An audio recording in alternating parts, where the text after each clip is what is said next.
আসসালামু আলাইকুম প্রিয় দর্শক, আজকে বরং একটা জরিপ নিয়ে কথা বলি। জরিপটি এরকম যে নির্বাচনে কি হবে, আমাদের রাজনৈতিক অঙ্গনে রাজনৈতিক দলগুলোর প্রতি মানুষের চিন্তাভাবনা কেমন, সমর্থন কেমন অথবা অসমর্থন কেমন, ঘৃণা কেমন, এইগুলি নিয়ে একটা জরিপ। এবং এই জরিপটা করেছেন একটা আন্তর্জাতিক পরামর্শ প্রতিষ্ঠান ইনোভেশন কনসাল্টিং। এর আগেও একাধিক জরিপ করেছে নির্বাচন নিয়ে। সেই জরিপগুলো নিয়ে কিছু কিছু ক্ষেত্রে মানুষ কৌতূহল নিয়ে তাকিয়েছে, নতুন নতুন ইনফরমেশন পেয়েছে এবং মানুষের চিন্তার যে ধারাটা কোন দিকে যাচ্ছে বোঝার চেষ্টা করেছে। আবার কিছু কিছু জরিপ নিয়ে মানুষের মধ্যে এক ধরনের কৌতূহলের বিপরীতে এক ধরনের হাস্যরসও আমি দেখতে পেয়েছি।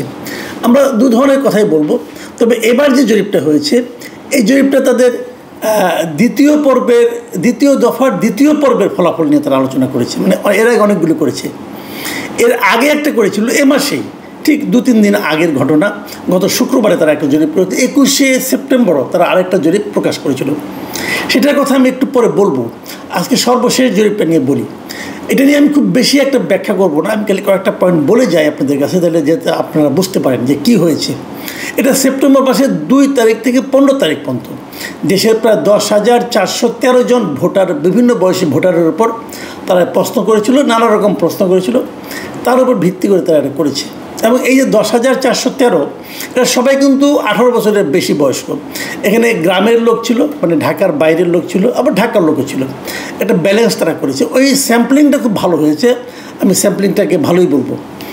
প্রথমত যেগুলি দেখে আপনারা হয়তো আমি জাস্ট পড়ে গেলে বুঝতে পারবেন যে সেখানে ভোট দেওয়ার, যারা ভোট দিতে চায় তাদের মধ্যে সবাই কিন্তু বলেনি কাকে ভোট দিতে চায়। এই 10,000 জনের মধ্যে কেবল 4,721 জন বলেছে তারা কাকে ভোট দিতে চায়, বাকিরা বলেনি। যারা বলেছে তাদের মধ্যে 41.30% বলেছে তাদের পছন্দের দল হচ্ছে বিএনপি, আর জামাতে ইসলামকে পছন্দ করেছে 30.30%। আর জাতীয় নাগরিক পার্টি মানে এনসিপি, যেটাকে আমরা অনেক সময় কিংস পার্টিও বলি, সেই এনসিপিকে পছন্দ করেছেন মাত্র 4.10% লোক। মানে এনসিপির কিন্তু চূড়ান্ত ভরাডুবি। অনেকে আবার জিজ্ঞাসা করেছে, অনেকে আবার এটাও বলেছে তারা এগুলো কোনোটাকে পছন্দ করে না, তারা আওয়ামী লীগকে পছন্দ করে। আওয়ামী লীগ কিন্তু নির্বাচনে অংশ নিতে পারবে এটা এখনও মনে হচ্ছে না। তো আওয়ামী লীগের প্রতি পছন্দ দেখিয়েছে 18.8% মানুষ।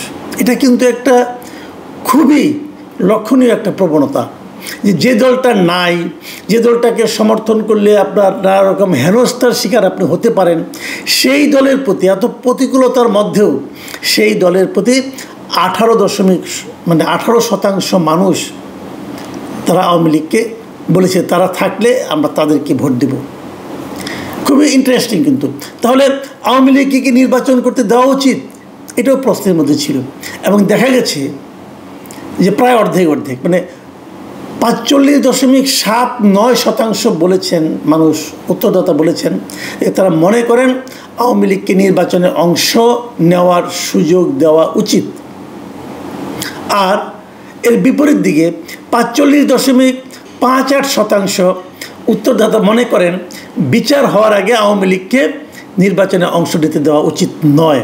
লক্ষ্য করুন, এখানেও কিন্তু অল্প ব্যবধান হলেও বেশিরভাগ লোক কিন্তু বলেছেন যে আওয়ামী লীগকে নির্বাচনে অংশ নিতে দেওয়া উচিত। এবং ধীরে ধীরে, এবং ইন্টারেস্টিং কি জানেন, আর একটা কথা বলি যে তারা তো এর আগে গত 6 মাস আগে তারা করেছিল মার্চ মাসে, তখন তারা বলছে যে ওই সময় আওয়ামী লীগের প্রতি যে সমর্থন ছিল বর্তমানে তার সমর্থন আগের তুলনায় বেড়েছে। এটাও কিন্তু জরিপের একটা ইন্টারেস্টিং ফিচার। লোকে এখন আবার আওয়ামী লীগের প্রতি তাদের সমর্থন বাড়ছে এবং জামাত এবং বিএনপির প্রতি সামান্য কিছু কমেছে। এবং তারা দেখেছে যে বিভাগ ওয়াইজ এক একটা বিভাগে এক এক ধরনের প্রবণতা। যেমন বিএনপি 6টা বিভাগে এগিয়ে আছে, জামাত এগিয়ে আছে রংপুর বিভাগে, এবং আওয়ামী লীগ এগিয়ে আছে বরিশাল বিভাগে। এই যে ফিগারগুলো কিন্তু খুবই ইন্টারেস্টিং। ইন্টারেস্টিং কি আপনি এই ফিগারগুলোকে দেখেন, ফিগারটা যেমন যে টেন্ডেন্সিটা, যে মানুষ আসলে কী চাচ্ছে এখন এই মুহূর্তে, এটা দেখে কিন্তু আপনারা অনেকগুলো সিদ্ধান্তে উপনীত হতে পারবেন এবং ধারণাও নিতে পারবেন। আমার কাছে যে জিনিসটা সবচেয়ে গুরুত্বপূর্ণ মনে হয়েছে সেই জিনিসটা হলো ওনাদেরকে জিজ্ঞাসা করা হয়েছিল আপনার নির্বাচনে অংশ নেওয়ার সময় ভোট দেওয়ার সময় কী কী বিবেচনা করেন, মার্কা নাকি ওই প্রার্থীর যোগ্যতা নাকি প্রার্থীর উন্নয়ন কর্মকাণ্ড, এগুলো নানা কিছু। এবং এখানে একটা ইন্টারেস্টিং ইনফরমেশন আমি দিই আপনাদেরকে। মানুষ স্থানীয়ভাবে জামায়াতের কার্যক্রম নিয়ে বেশি সন্তুষ্ট। মানুষ ভোটাররা, যে উত্তরদাতারা বলেছেন যে জামায়াতে ইসলাম বিভিন্ন এলাকায় যে সমস্ত কার্যক্রম করছেন তার এলাকার ভোটাররা কিন্তু জামায়াতের কর্মকাণ্ড নিয়ে হ্যাপি, এবং তারা আবার আওয়ামী লীগের কর্মকাণ্ড নিয়ে কিন্তু খুবই আনহ্যাপি। এটাও একটা ইন্টারেস্টিং ব্যাপার। আর আমার কাছে যেটা সবচেয়ে ইন্টারেস্টিং এবং সবচেয়ে গুরুত্বপূর্ণ আমি বলবো যে এই চেঞ্জটা আমরা আগে কখনো দেখিনি, সেই ইন্টারেস্টিং টেন্ডেন্সিটা হলো তরুণদের মধ্যে, মানে জেনজি যাদেরকে আমরা বলি, এই জেনজি বলেন অথবা এই যে কম বয়সী যাদের বয়স 25-26-এর মধ্যে আছে আর কি, এই বয়সী তরুণদের মধ্যে এবং নারীদের মধ্যে জনপ্রিয়তায় এগিয়ে আছে জামাতে ইসলাম। এবং এই যে টেন্ডেন্সিটা, এটা কিন্তু আমি মনে করি খুব ইন্টারেস্টিং। এখন আমি শেষ করবো, আর বেশি বলবো না। আমি গেলে পুরনো একটা কথা বলি, আজ থেকে 2 দিন আগের কথা, যে 21শে সেপ্টেম্বর যে জরিপটা হয়েছিল, এটা হলো এই দ্বিতীয় দফার প্রথম পর্ব, যে প্রথম রাউন্ডের জরিপ ছিল। সেখানে আপনারা সবাই নিশ্চয়ই হেডলাইনে দেখেছেন এবং এই হেডলাইন দেখে অনেকে হেসেছেন। সেই জরিপটা ছিল যে ওখানে বলা হয়েছিল যে 78% বেশি মানুষ অন্তর্বর্তী সরকারের কার্যক্রমে সন্তুষ্ট। এই ইনোভেশনের জরিপ ছিল এটাও, এদেরই আগের মানে একটা পর্ব আর কি। এবং সেখানে বলা হয়েছিল যে মানে ভালো এই অন্তর্বর্তীকালীন সরকারের কার্যক্রমকে ভালো বলেছে 39.5% মানুষ, এবং মোটামুটি ভালো বলেছেন 39.2% মানুষ। যদি যোগ করি আমরা তাহলে হয়ে যায় 78.7% মানুষ। মানে 78.7% মানুষের কাছে এই অন্তর্বর্তীকালীন সরকারের পারফরমেন্সকে ভালো মনে হয়েছে। এটাও ইন্টারেস্টিং। তো ওই অনুষ্ঠানে দেখলাম আবার প্রধান উপদেষ্টা যিনি প্রেস সেক্রেটারি ছিলেন শফিকুল আলম সাহেব, তিনি বেশ গর্বের সঙ্গে ওখানে বসে ওই অনুষ্ঠানের বক্তব্য দিয়েছেন এবং তার সরকার ভালো করছে বলে মানুষ বলছে সেটা উনি বিশ্বাস করেছেন এবং সবাইকে ওনার কথা বলেছেন। তো এটা দেখে ওই সময়ে আমার মধ্যে একটু কৌতূহল হয়েছিল যে আসলেই কি মানুষ এরকম ভাবে। তো আমি নিজেও তো একটা জরিপ করতে পারি, আমারও তো একটা প্ল্যাটফর্ম আছে, তাই না? ওনারা 10,000 লোককে নিয়েছে, আমি দেখি কত লোককে পাওয়া যায়। তো 3 দিন আগে 21 তারিখে ওই দিনই আমিও একটা জরিপের ব্যবস্থা করেছিলাম। আমার প্রশ্নটা ছিল যে ডক্টর ইউনূসের নেতৃত্বাধীন বর্তমান অন্তর্বর্তীকালীন সরকারের কার্যক্রমে আপনি কতটুকু সন্তুষ্ট, এই ছিল প্রশ্ন। আর এখানে অপশন ছিল অনেক সন্তুষ্ট, মানে ওইটা যেটা নাকি ওনারা অনেক ভালো, কিছু কিছু ভালো, মোটামুটি ভালো, ওই দুটার মধ্যে আপনি ধরতে পারেন। এখানে অনেক সন্তুষ্ট, আরেকটা ছিল কিছু সন্তুষ্ট কিছু অসন্তুষ্ট, আরেকটা অপশন ছিল খুবই অসন্তুষ্ট, আরেকটা অপশন ছিল জান্নিয়া। এখন রেজাল্ট আমি কী পেয়েছি, এই 3 দিনে আমার এখানে ভোট পড়েছে 58,000 লোক মতামত দিয়েছে।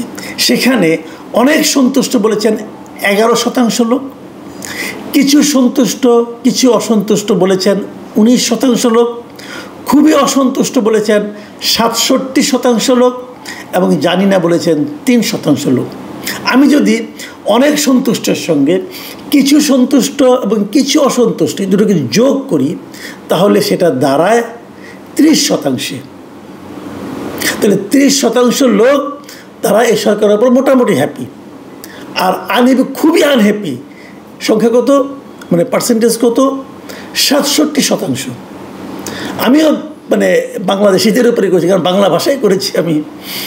এখানে তো আর আমেরিকান লোক অংশ নেবে না, হয়তো বিদেশে যারা অবস্থান করছেন বাংলাদেশে তারাও হতে পারেন, তারাও তো এবার ভোট দিতে পারবেন। কাজে আমি বুঝতেই পারলাম না যে আমার এখানে যেটা 30% হলো সেটা ইনোভেশনের হিসাবে 78% হলো কী করে, আমার কাছে ক্লিয়ার না। তারপরেও